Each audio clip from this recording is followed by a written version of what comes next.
Hi everybody, quick video announcement here. You can't see my face, but you can see my screen, which is fine because that's all you need to see right now. I want to hop on here and share some information with you about how I grade homeworks. And I also have a sample annotated bibliography for you. But first, homeworks. I've gotten a couple questions by email about why did I receive a certain homework grade, and first of all, I want to say that I will never withhold specific information from you about why you got a certain grade on a certain homework. If you have looked over the rubric that I'm about to show you and you're still confused, I'm willing to answer those questions, but I do urge you to be really critical of your own work and try and answer that question for yourself before you email me once you've taken a look at the rubric and you've taken a look at what you turned in. I'm hoping that if I show you the rubric, which you already have access to, many of you may have not clicked on it, I'm hoping if I show you the rubric that will shed some light on why you received the grade that you did.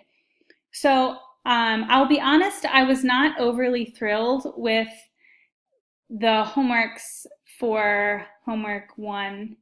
I didn't necessarily feel like many people were completing the questions and the prompts, and specifically the replies and the reflections, to the extent that I was hoping for and that I was expecting and that the rubric expects.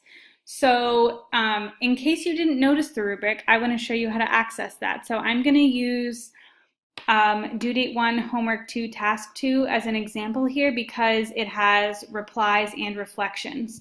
So let's say you're working through the due date and this is what you've reached here. I'm not sure how you all access your assignments. There are different ways to do it, but I just do it by clicking on either the module or, this is the Start Here module, and then the due date and I just clicked on DD1 Homework 2 and I've got the homeworks right here. So for understanding disciplinarity, I'm going to click on that and it's going to take me to, again, I have the assignment prompt here and then I've got the disciplinarity assignment down here. This is where you click Start New Thread.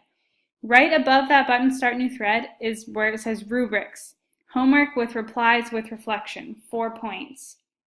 So when I grade your assignments, I click through the gradebook, which I wish I could show you how this works, but obviously I'm not going to open my gradebook when I have people's grades in there. I don't have a sample gradebook to show you.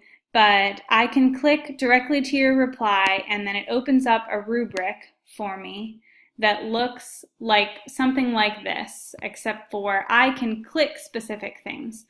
So on completing the initial prompt, to get full points for that, you need to complete all of the material and demonstrate sincere engagement as evidenced by significant details in the response, examples from various sources, different types of evidence, etc. And for giving replies, you need to demonstrate sincere engagement as evidenced by significant details by asking questions, sharing experiences, providing suggestions. I'm not going to read them all to you because you guys can read them. But where a lot of people are losing points are in the giving replies and reflecting on learning. And I think that might be because not everyone is checking out the rubric on which you're actually evaluated before you complete this assignment, and that's always something you want to do. For homeworks, they're generally the same rubric with the same wording, and just it'll apply differently to different assignments, but if you are missing replies or missing a reflection, then you don't get points for those things, and so that's going to reflect in your overall points that you're missing. But also, what I'm seeing a lot is people who are doing a really nice job of responding to the initial prompt and then kind of like giving some half-hearted replies that are not really, they're not really engaged. They're just kind of like, I enjoyed reading your assignment. We had the same answer for this thing. Pretty cool. And that's not the level of engagement that I'm looking for. And the same thing with reflecting. I'm seeing a lot of I learned a lot from reading my classmates' replies. I learned that I want to read this more in depth, whatever. But that's not really what the reflection is asking. To get full points on your reflection, you need to discuss how did this activity work or not work in contributing to your learning? What did you learn from classmates' work? How did what you just completed, that's a typo, help contribute to learning one of the core student learning objectives? Like, all of these things are what you need to have to receive full points on a reflection. And I'm just not seeing that in very many assignments. So something you should know is when I read your replies, and when I read your initial assignment and then the replies and then the reflection, or if there's no reflection, just the replies, on my rubric, I just kind of click these different things. Let's say I click exemplary, and then for this one I click, completed the replies, some engagement, but I'd like to see more. And then you didn't do a reflection. I click did not complete reflection. And that the math of how many points you receive on that assignment is automatically calculated.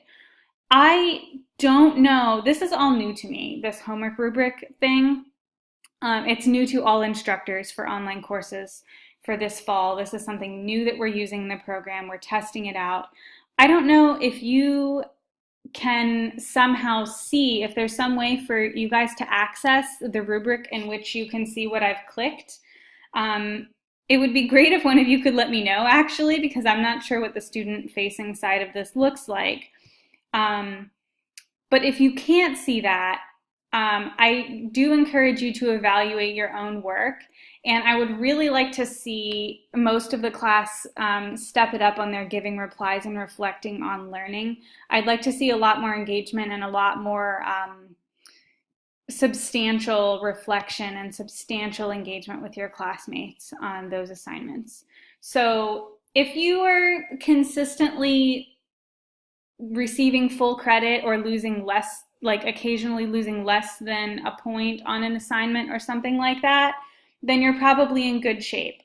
And keep in mind that homework assignments are only worth a certain percentage of your final grade, like all of them put together. So don't stress about, one bad assignment where you didn't get the grade that you wanted on it. But if you're consistently losing more than a point on your homework assignments, you really need to reevaluate whether you're doing all of these required things in the assignments, because I do use this to grade. It's not just kind of like, did you do it? Are there some sentences in the box? So if you have specific questions about your assignments, I'm happy to answer them, but please do check this out first before you email me, because you might be able to answer your own question. So that's that. Lastly, I want to show you, I do have a sample annotated bibliography for you. This is a really excellent example of a student bibliography that someone turned in for this course in fall of 2016. I've removed the student's name, but I have permission to share this with you. You can find it in our shared Google Drive folder, and you can read the student's assignment. It's a really excellent annotated bibliography that is maybe even like more than I'm asking for, to be perfectly honest, but it definitely meets all of the requirements of the assignment in terms of the rhetorical process and all the things that you can look, all of the things that are required for this assignment you will find in this example. This was an assignment that received 100%. I really urge you to take a look at it if you think that you might be a little bit confused about what I'm expecting. So there's that. There's the homeworks. I hope you all have a wonderful weekend. Best of luck with the due date this weekend.